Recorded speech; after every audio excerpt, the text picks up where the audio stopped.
How to cool food quickly. Cooling food quickly is important to prevent the growth of harmful bacteria and preserve the quality of the food. Here are some tips to cool food quickly and safely. Step 1. Divide the food into smaller portions or cut it into smaller pieces. This will increase the surface area and allow the heat to escape faster.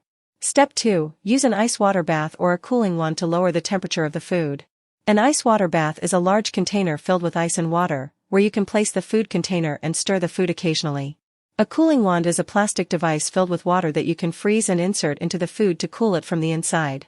Step 3. Substitute ice for water when water is an ingredient in the food. For example, you can use ice cubes instead of water to make soup or sauce, and stir until the ice melts and the food cools down.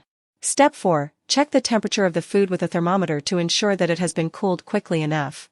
The food should be cooled from 140 degrees Fahrenheit to 70 degrees Fahrenheit within 2 hours, and from 70 degrees Fahrenheit to 40 degrees Fahrenheit within 4 hours. Step 5. Store the food in shallow containers with lids in the refrigerator or freezer. Do not stack the containers or cover them tightly until the food is completely cooled. Thanks for watching my videos. Please subscribe, like, and share.